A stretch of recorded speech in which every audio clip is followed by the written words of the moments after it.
오늘 살아계신 하나님의 복음이 우리를 흔들어 놀라운 은혜와 축복이 임하기를 원합니다. 오늘 로마서 1장 8절에서 17절의 말씀은 바울이 로마에 가기를 원하는 마음이 담겨져 있습니다. 그리고 로마에 가려는 이유는 오직 한 가지 일, 곧 복음을 전하려는 열망 때문이었습니다. 로마서가 숱한 신앙의 거장들을 세웠음을 기억합니다. 마르틴 루터, 요한 웨슬리, 성 어거스틴 등 삶의 놀라운 변화를 일으키며 신앙의 거인들로 세워지게 되었습니다. 오늘 여러분도 로마서를 통해 삶의 놀라운 변화가 일어나 신앙의 거인이 되며 믿음의 명문가가 되는 은혜가 임하기를 원합니다. 본문 8절에서 10절에서 바울이 로마에 가고자 하는 열망을 가지고 있음을 드러내고 있습니다. 8절에 바울은 로마 교회에 대해 감사의 마음을 가지고 있는데 그것은 로마 교회의 믿음이 온 세상에 전파되었기 때문입니다. 여기에서 온 세상에 전파되었다는 것은 세상을 지배한 로마가 세상의 수도라고 생각했기 때문에 이렇게 표현한 것입니다. 오직 로마의 그리스도인들에 대한 적극적인 핍박이 있기 전입니다. 네로 황제 시대에 교회에 대한 핍박이 극렬해지는 것을 볼 수 있습니다. 아직 적극적인 핍박이 있기 전이지만 여전히 황제를 대신하여 예수 그리스도를 믿는다는 것은 두려운 일이 될 수밖에 없었습니다. 그런 상황에서 그들의 믿음이 칭찬받고 있다는 것은 그들의 믿음이 매우 큰 믿음이라고 할 수 있습니다. 그런 그들을 향해 9절에 바울은 항상 로마 교회를 향해 쉬지 않고 기도하고 있다는 것입니다. 그리고 그의 아들의 복음 안에서 성실껏 섬기는 하나님이 그 증인이 되어주신다는 것입니다. 그리고 바울이 그렇게 항상 쉬지 않고 기도하는 내용은 10절의 말씀입니다. 곧 로마 교회에 갈 수 있도록 허락되는 일이 결국 이루어지기를 항상 기도했다는 것입니다. 이처럼 우리도 복음을 전하는 일과 영혼을 구하는 일에 쉬지 말고 뜨겁게 기도할 수 있기를 원합니다. 그리고 신앙을 드러내거나 가질 수 없는 상황들이 많이 있을 수 있습니다.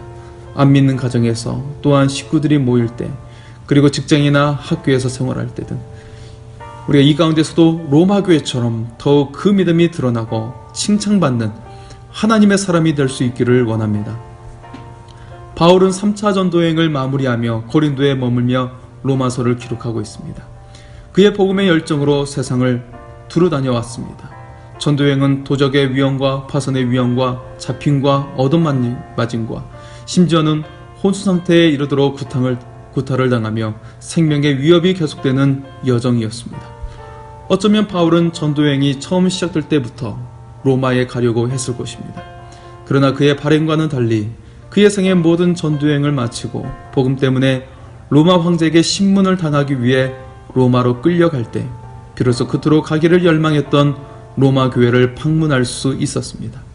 그 내용이 사도행전의 마지막 장인 28장에 기록되었습니다. 사도행전은 마지막 절인 28장 31절에 이렇게 마칩니다. 하나님의 나라를 전포하며 주 예수 그리스도에 관한 모든 것을 담대하게 거침없이 가르치더라. 바울은 로마 황제에게 압송당하던 중 로마에서 자유로운 시간이 주어졌을 때에도 여전히 그리고 담대하게 거침없이 복음을 전하였던 것입니다. 본문으로 다시 돌아와서 바울이 그토록 로마 교회에 가고자 했던 이유가 11절 이하에 나옵니다. 11절과 12절의 말씀입니다. 내가 너희 보기를 간절히 원하는 것은 어떤 신령한 은사를 너에게 나누어 주어 너희를 견고하게 하려 함이니 이는 곧 내가 너희 가운데서 너희와 나의 믿음으로 말미암아 피차 안위함을 얻으려 함이라. 신령한 은사를 나누어 주어 견고하게 하려 한다는 것입니다. 여기에서 신령한 은사는 영적인 축복을 의미합니다. 따라서 영적인 축복을 나누어 주어 견고하게 하려 한다는 것입니다. 하늘의 비밀을 알게 하여 견고하게 하려는 것입니다.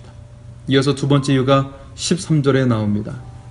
형제들아, 내가 여러 번 너에게 가고자 한 것을 너희가 모르기를 원하지 아니하노니 이는 너희 중에서도 다른 이방인 중에서와 같이 열매를 맺게 하려 함이로되 지금까지 길이 막혔도다. 바울이 여러 번 가고자 했던 두 번째 이유가 너희 중에서도 다른 이방인들과 같이 열매를 맺게 하기 위해서라는 것입니다. 열매를 맺는다는 것은 믿지 않는 사람을 구원하여 열매 맺는 것을 가리킵니다. 따라서 바울은 로마 교회에 간절히 전하기를 열망했던 것이 있었는데 그것은 신령한 은사, 곧 영적인 축복을 알게 되어 더욱 믿음으로 견고히 서는 것과 사람들을 구원하는 구원의 열매를 맺기를 원했던 것입니다.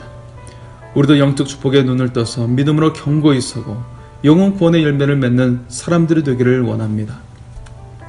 이어서 14절과 15절에 바울은 복음의 사명이 주어졌음을 다시 확인시켜주고 있습니다. 14절과 15절의 말씀입니다.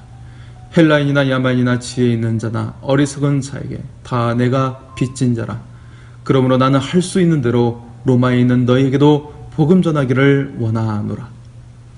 14절에 헬라인이나 야만이나 지혜 있는 자나 어리석은 자를 대칭을 이루며 바울은 언급하고 있습니다. 그러면서 그들 모두에게 다 복음의 빛을 졌다고 고백합니다. 당시에 로마가 세상을 지배했지만 세상의 문화는 헬라 문화, 즉 그리스 문화가 뒤덮고 있었습니다. 로마가 세상을 지배했지만 헬라 문화의 뛰어남은 지배할 수 없었습니다. 그래서 당시에 헬라어를 사용하지 않으면 야만인으로 취급되었습니다. 그리고 헬라어를 사용하면 지혜 있는 자가 되었고 헬라어를 사용하지 않으면 어리석은 자로 취급되었습니다.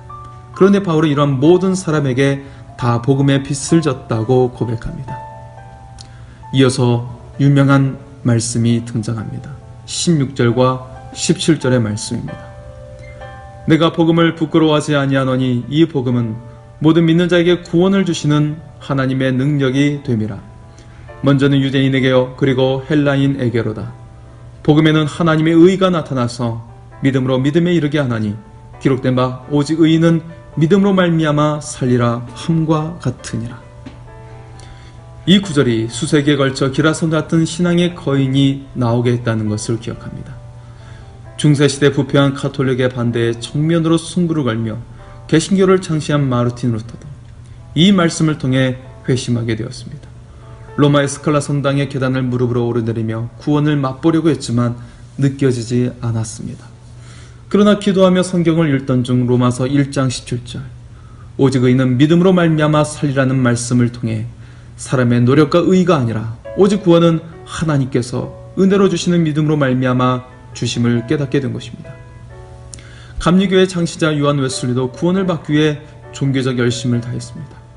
종교적 선행, 금식기도, 감옥전도, 나아가 식민지 국가에서의 인디언 선도회를 감당하며 온갖 고생을 다했지만 구원이 느껴지지 않았습니다. 그러나 어느 날 한 모임에서 루터의 로마서 주석을 읽던 중 오직 구원은 하나님의 은혜로 주시는 믿음밖에 없다는 사실을 깨닫고 하나님께 무릎을 꿇고 예수님의 십자가가 자기 죄를 위해 지신 십자가라는 사실이 가슴 깊이 새겨지며 통곡하며 울고 구원의 감격을 경험하게 되었습니다. 교회 봉사, 구제, 선교는 마땅히 해야 될 일입니다. 그러나 그것이 구원의 통로가 되는 것이 아니라 구원의 결과로 사역하게 되는 것입니다. 오직 구원의 통로는 오직 구원에 이르게 하는 분은 하나님의 은혜로 주시는 믿음을 통해서임을 기억하시기 바랍니다. 우리는 세상에서 담대하게 그리스도인으로서 당당하게 살아갈 수 있기를 원합니다.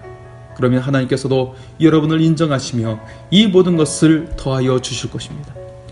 우리도 바울처럼 영혼 구원을 위해 쉬지 않고 기도하고 복음의 빚진 자라는 심정으로 복음을 위해 살 수 있기를 바랍니다. 그리하여 하나님의 나라의 유업을 얻는 자들이 되기를 원합니다. 오직 다른 인격적 노력이 아니라 오직 구원은 믿음으로 말미암아 주어짐을 믿고 믿음으로 살며 믿음으로 능력 있는 삶을 살아가는 우리 모두가 될 수 있기를 소원합니다. 하나님께서 여러분을 사랑하십니다.